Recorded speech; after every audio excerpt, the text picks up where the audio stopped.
Assalamualaikum warahmatullahi wabarakatuh. Aku permalukan manajer sombong yang memecatku. Simak cerita berikut ini, jangan lupa untuk like, komen, dan subscribe YouTube kami. Siang itu panas menyengat, tapi dingin luar biasa terasa di dalam ruang meeting lantai 3. Aku berdiri kaku di tengah ruangan, jantungku berdentum tak karuan. Di sekelilingku, rekan-rekan kerja yang selama ini tertawa bersamaku hanya bisa menunduk. Sementara di hadapanku berdiri seorang pria berjas abu-abu yang tampak menikmati setiap detik penderitaanku, Pak Raymond, manajer divisi yang terkenal dengan arogansinya. "Aruna, kamu pikir aku bisa biarkan kesalahan besar seperti ini begitu saja?" katanya dengan nada keras dan sinis. "Laporan keuangan bulan lalu berantakan karena kamu. Kamu tahu akibatnya, klien batal kerja sama." Suaranya menggema di seluruh ruangan, membuat semua orang terdiam ketakutan. Padahal aku tahu betul, bukan aku satu-satunya yang menyusun laporan itu. Bahkan, ada bagian yang dia sendiri revisi tanpa memberitahuku. Aku mencoba menjelaskan, "Pak, sistem error waktu itu, saya sudah laporkan ke bagian IT dan..." "Alasan," bentaknya sambil menepuk meja, "kamu memang pintar cari pembelaan. Tapi di sini, aku yang menentukan siapa yang layak dan siapa yang tidak." Matanya menyipit, penuh penghinaan. Suara bisik-bisik mulai terdengar dari sisi ruangan, tapi tak satu pun berani bersuara membelaku. Dengan suara lantang dan penuh kepuasan, Pak Raymond mengangkat surat di tangannya. "Per hari ini, kamu resmi kami berhentikan. Terima kasih atas jasanya yang, sangat tidak berarti." Dia tertawa kecil, dan tawa itu menusuk hatiku lebih tajam dari apapun. Aku menggigit bibirku kuat-kuat agar air mataku tidak jatuh di hadapan orang seperti dia. Aku memandang ke sekeliling, mencari setitik empati. Tapi semua menunduk, berpura-pura sibuk dengan meja atau catatan mereka. Aku tahu, mereka juga takut jadi korban berikutnya. Aku pun melangkah pelan keluar dari ruangan itu, membawa kardus kecil berisi barang-barangku dan hati yang hancur berantakan. Dunia seakan memalingkan muka dariku, padahal aku hanya mencoba bekerja sebaik mungkin. Di dalam lift, air mataku akhirnya jatuh. Tapi di sela isak itu, aku berjanji pada diriku sendiri, suatu hari nanti, aku akan buat dia menyesal telah mempermalukanku. Bukan dengan amarah, tapi dengan pencapaianku. Hari-hari setelah pemecatan itu terasa seperti mimpi buruk tanpa akhir. Aku duduk termenung di kamar kontrakan kecilku, memandangi surat pemecatan yang masih kusimpan. Setiap kata di dalamnya seperti belati yang terus mengiris harga diriku. Dunia luar berjalan seperti biasa, tapi duniaku runtuh. Aku tak hanya kehilangan pekerjaan, tapi juga harga diri, kepercayaan diri, dan rasa percaya pada orang-orang di sekitarku. Ibu di kampung sempat menanyakan kabar, dan dengan suara bergetar ku tahan tangis saat berkata, "Semua baik-baik saja, Bu." Padahal dalam hati aku menjerit. Makan pun kupaksakan sekali sehari, demi menghemat uang yang tersisa. Aku mencoba melamar ke beberapa tempat, tapi berita pemecatanku seperti sudah menyebar. Beberapa HRD menatapku dengan senyum kasihan, lalu berkata, "Kami akan menghubungi Anda kembali," yang aku tahu tak akan pernah terjadi. Tapi di tengah malam-malam panjang penuh air mata itu, muncul satu kesadaran, aku bisa terus menangis, atau bangkit dan membuktikan siapa diriku yang sebenarnya. Maka aku mulai membuka laptop tua yang sempat kupakai kuliah dulu. Kupelajari lagi dunia digital marketing yang pernah kupelajari. Kukumpulkan materi dari YouTube, webinar gratis, e-book bekas. Aku tak punya mentor, tak punya modal besar, hanya semangat dan luka yang berubah jadi bara semangat. Hari demi hari aku tempuh dengan belajar dan menawarkan jasa kecil-kecilan ke toko online. Teman-teman, beberapa menolak, tapi beberapa mencoba. Dari satu klien ke klien lain, dari brosur sederhana hingga campaign media sosial. Tangan dan mataku sering lelah, tapi semangatku tak pernah padam. Aku bahkan tak sadar waktu berjalan cepat, hingga suatu hari, salah satu klien puas dan mengenalkanku pada jaringan bisnis yang lebih besar. Tanpa kusadari, dalam setahun aku sudah punya tim kecil. 2 orang karyawan lepas dan 1 ruangan kantor mungil yang kusewa di pinggir kota. Dan saat aku berdiri di depan logo perusahaanku sendiri yang tertempel di dinding, aku terdiam sejenak. "Raymond," bisikku lirih, "kau pikir aku hancur. Tapi kau salah. Ini baru permulaan. 3 tahun berlalu, dan hidupku sudah berubah sepenuhnya." Perusahaan yang dulu kukembangkan dari ruang tamu kini berdiri megah di tengah kota, dengan klien dari berbagai sektor. Aku, Aruna, yang dulu dibuang tanpa perasaan, kini dikenal sebagai CEO muda dengan reputasi kerja keras dan hasil yang terbukti. Tapi meski banyak hal telah kucapai, satu nama masih menetap di pikiranku, Raymond. Sore itu, aku mendapat undangan untuk pitching proyek dari sebuah perusahaan retail besar, PT Maju Sentosa. Mereka ingin mencari mitra untuk menangani seluruh strategi digital marketing mereka secara jangka panjang. Aku datang bersama timku, mengenakan blazer krem dan rasa percaya diri yang tidak kumiliki 3 tahun lalu. Tapi semua itu berubah begitu pintu ruang rapat terbuka, dan seorang pria yang tak asing berdiri menyambut kami. Itu dia, Raymond. Dulu dia berdiri menjatuhkanku. Sekarang dia berdiri memintaku memperkenalkan diri. Wajahnya seketika tegang saat matanya menangkap sosokku. Suaranya sempat tercekat saat membaca namaku di proposal. "Aruna, CEO Bright Spark," gumamnya nyaris tak terdengar. Aku hanya mengangguk, senyumku tak bisa kusembunyikan. Rapat itu menjadi panggung balas dendam paling indah dalam hidupku. Aku mempresentasikan strategi dengan tenang, jelas, dan penuh visi. Setiap kata yang kulontarkan membuat Raymond semakin kecut. Dia tahu sekarang siapa yang berdiri lebih tinggi. Beberapa kali dia mencoba menyela, tapi kini posisinya bukan atasan, melainkan pihak yang membutuhkan bantuanku. Saat presentasi usai dan mereka menyatakan tertarik bekerja sama, Raymond mendekatiku dengan senyum getir. "Aruna, tentang dulu. Saya ingin minta maaf." Aku menatap matanya, tidak dengan marah, tapi dengan kekuatan yang dulu ia renggut dariku. "Pak Raymond, saya tidak menyimpan dendam. Tapi saya tak pernah lupa bagaimana rasanya dipermalukan. Terima kasih, karena tanpa itu, saya tak akan sampai di titik ini." Kerja sama dimulai seminggu setelah pertemuan itu. Timku datang ke kantor PT Maju Sentosa sebagai mitra resmi. Aku, dulu yang diusir tanpa ampun dari tempat ini, kini datang sebagai penyelamat bisnis mereka. Ironisnya, ruang rapat yang dulu jadi saksi aku dipecat, kini menjadi tempat di mana aku memberi pengarahan. Dan Raymond, duduk diam di pojok, mencatat instruksiku. Setiap langkah di koridor kantor itu membawaku pada kenangan kelam, tangis yang kutahan di lift, tatapan iba dari rekan kerja, dan kotak kecil berisi barang-barangku yang kubawa pulang dengan hati hancur. Tapi kini, semua berubah.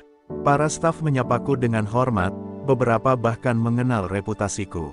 "Ibu Aruna," kata mereka, dan aku hanya bisa tersenyum, karena tak ada yang tahu aku pernah di sini sebagai korban. Raymond terlihat gelisah tiap kali aku berbicara dengan timnya.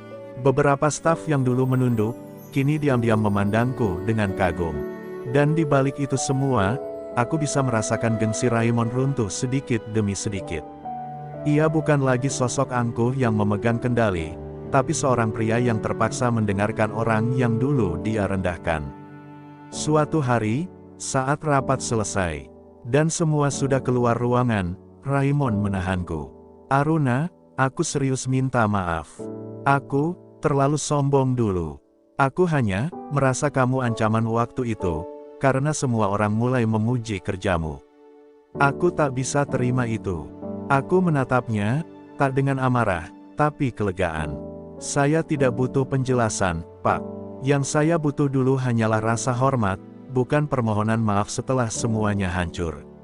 Suaraku tegas, dan kali ini dia benar-benar tertunduk. Aku keluar dari ruangan itu tanpa menoleh lagi. Tidak dengan dendam, tapi dengan harga diri yang utuh.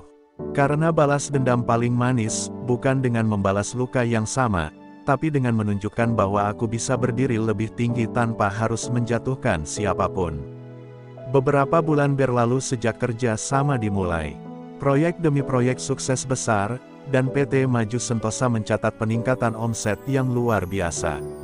Namaku semakin dikenal di dunia bisnis, bukan hanya sebagai CEO muda, tapi sebagai sosok yang bangkit dari keterpurukan dengan kepala tegak. Di berbagai seminar dan undangan, aku berbagi kisahku, bukan untuk membuka luka, tapi untuk memberi kekuatan pada yang pernah direndahkan seperti aku. Raymond, kini hanyalah bayangan dari dirinya yang dulu. Setiap kali kami bertemu, sorot matanya tak lagi congkak. Ia lebih banyak diam, lebih sering mendengarkan. Aku tahu, ia sedang menelan pelajaran paling pahit dalam hidupnya, bahwa kekuasaan bisa runtuh dalam sekejap, dan orang yang direndahkan bisa jadi lebih tinggi darimu esok hari. Dan anehnya, aku tak merasa puas. Yang kurasakan, justru iba. Suatu hari, ia mengajakku berbicara di kafe dekat kantor. Dengan suara lemah ia berkata, "Aku hampir kehilangan semuanya, Aruna. Setelah kamu dipecat dulu, banyak staf resign. Reputasiku jatuh, dan aku tahu, itu semua karma." Ia menunduk lama, lalu melanjutkan, "Tapi kamu berbeda. Kamu memilih bangkit, bukan membalas." Aku menatapnya, lalu berkata pelan, "Bukan karena aku lemah. Tapi karena aku tahu, menyimpan dendam hanya akan membunuh masa depan. Dan aku, lebih memilih membangun jalanku sendiri." Aku bangkit dari kursi, meninggalkannya yang masih terpaku. Di luar kafe, langit mendung tapi terasa hangat. Aku menarik napas panjang dan tersenyum. Dalam hati, aku tahu satu hal pasti, aku telah menang. Bukan dengan teriakan, bukan dengan balasan, tapi dengan membuktikan bahwa orang yang pernah dihancurkan, bisa berdiri lebih tinggi tanpa harus menjatuhkan siapapun lagi. Beberapa minggu setelah pertemuan di kafe itu, aku menerima surat dari Raymond. Bukan proposal kerja, bukan urusan bisnis, melainkan surat pribadi. Dalam tulisannya yang penuh goresan tangan gemetar, ia mengungkapkan penyesalan terdalamnya. "Aruna," tulisnya, "kau tak hanya menyelamatkan perusahaan kami, tapi menyadarkanku akan arti rendah hati. Maaf, karena pernah menganggapmu kecil hanya karena aku takut sinarmu lebih terang dari aku." Kubaca surat itu berulang kali dengan mata yang sedikit basah. Siapa sangka, pria yang dulu membentakku di depan umum, kini menulis dengan jujur tentang luka dan rasa bersalahnya. Namun, yang paling menyentuh adalah kalimat di akhir, "Kau membalas dendam tanpa satu pun kata kasar." Dan itu membuatku lebih malu dari semua hukuman. Sejak saat itu, aku tak lagi merasa luka itu membekas sebagai dendam. Ia berubah menjadi kekuatan. Aku mulai diundang ke berbagai forum untuk berbagi cerita tentang bagaimana menghadapi atasan toksik, bangkit dari kegagalan, dan membuktikan nilai diri bukan dengan kemarahan, tapi dengan tindakan. Banyak orang mendatangiku sambil berkata, "Cerita kamu membuat aku kuat." Dan itu, jauh lebih memuaskan daripada membalas dengan sakit hati. Suatu hari, dalam sebuah seminar kepemimpinan, aku menyampaikan satu kalimat yang tak pernah kulupakan. "Orang yang merendahkanmu bukan musuhmu, tapi kadang, dia adalah cermin yang menunjukkan seberapa besar kamu bisa bangkit melebihi bayanganmu sendiri." Tepuk tangan mengisi ruangan, tapi aku tahu, yang paling penting bukan tepuk tangan itu, melainkan rasa damai di hatiku sendiri. Kini, aku berdiri bukan hanya sebagai pemilik perusahaan sukses, tapi sebagai perempuan yang tak lagi hidup dalam bayang-bayang penghinaan masa lalu. Karena luka itu telah sembuh, dan kini, ia bersinar sebagai cahaya yang membimbing orang lain yang pernah terjatuh sepertiku. Beberapa bulan setelah surat itu kuterima, aku mendapat kabar bahwa Raymond mengundurkan diri dari jabatannya. Katanya, ia ingin memulai hidup baru, jauh dari dunia korporat yang telah membentuknya jadi sosok dingin dan arogan. Banyak yang kaget, tapi aku, entah mengapa merasa lega. Mungkin karena aku tahu, ia akhirnya berdamai dengan dirinya sendiri. Atau mungkin karena, aku juga akhirnya bisa benar-benar melepaskan. Tak lama kemudian, ia mengirim pesan singkat kepadaku. "Aku buka warung kopi kecil di pinggir kota. Kalau sempat, mampirlah. Aku ingin menyambutmu bukan sebagai atasan, Bukan bawahan, tapi sebagai sesama manusia. Aku sempat menatap layar ponselku lama. Hatiku berdebat, apakah aku harus datang. Tapi pada akhirnya, aku memilih pergi. Bukan untuk bernostalgia, tapi untuk memastikan bahwa hatiku benar-benar telah sembuh. Saat aku tiba di warung kopi itu, Raymond menyambut dengan senyum sederhana, mengenakan kaos polos dan celemek. Tak ada jas, tak ada kesombongan. Hanya seorang pria yang telah kehilangan segalanya dan memilih memulai dari nol. Kami duduk di meja kayu sederhana. Tak ada percakapan hebat, tak ada ungkit masa lalu. Hanya dua manusia yang akhirnya menyadari, rasa sakit yang dulu saling dilukai, bisa berubah jadi pelajaran berharga. "Terima kasih sudah datang," katanya lirih. "Aku kira kamu tak akan pernah memaafkan." Aku menatapnya, lalu berkata pelan, "Aku tidak datang untuk menghakimi. Aku datang untuk membuktikan, bahwa aku sudah tidak membawa luka itu kemana-mana lagi. Yang kamu lakukan dulu memang salah, tapi aku memilih menyembuhkan diriku, bukan membiarkan luka itu mengendalikan hidupku." Sore itu, aku pulang dengan hati ringan. Di luar, langit menjingga, seolah semesta pun ikut tenang. Aku menyadari satu hal yang paling penting selama ini, kemenangan sejati bukan saat musuhmu tunduk, tapi saat hatimu mampu memaafkan tanpa harus melupakan pelajarannya. Dan disitulah aku berdiri sekarang, sebagai perempuan yang pernah dihancurkan, tapi memilih membangun dan mengampuni. Beberapa tahun berlalu sejak pertemuanku terakhir dengan Raymond. Kini warung kopinya ramai pengunjung, dan kabarnya ia sering memberi pelatihan gratis untuk anak-anak muda tentang bisnis dan pentingnya etika kerja. Aku tersenyum setiap kali mendengarnya. Tidak ada lagi jejak pria yang dulu mempermalukanku di depan umum. Yang tersisa hanyalah sosok yang telah belajar dari kesalahan, dari kejatuhan, dan dari ketulusan. Sementara itu, perusahaanku berkembang pesat. Aku mempekerjakan banyak orang yang dulu pernah kehilangan harapan seperti aku. Tak sedikit dari mereka datang dengan luka, dipermalukan, diabaikan, diremehkan. Tapi aku menyambut mereka bukan dengan curiga, melainkan dengan tangan terbuka. Karena aku tahu persis rasanya ketika seseorang hanya butuh satu kesempatan untuk bangkit dan membuktikan diri. Kadang, di malam hari, aku duduk sendiri di ruang kerjaku yang dulu hanya berupa sudut sempit di kamar kos. Kuletakkan tangan di dada dan mengingat masa-masa pahit itu. Saat aku berjalan keluar kantor dengan air mata yang kutahan. Saat Raymond mengangkat surat pemecatan seperti pemenang. Tapi kini aku mengerti, aku memang tidak menang waktu itu. Tapi aku tidak kalah. Aku sedang diproses untuk jadi lebih kuat. Aku tak pernah membayangkan luka itu akan membawaku sejauh ini. Ternyata, rasa sakit yang benar-benar dalam, bisa berubah menjadi pondasi yang paling kokoh, asal kita tidak berhenti melangkah. Karena dunia tidak selalu adil, tapi kita bisa memilih bagaimana bereaksi terhadap ketidakadilan itu. Dan aku memilih, bukan untuk menjadi korban selamanya, tapi untuk menjadi seseorang yang menginspirasi. Kini, setiap kali aku berbicara di depan orang banyak, aku selalu berkata, kalian mungkin sedang dijatuhkan hari ini.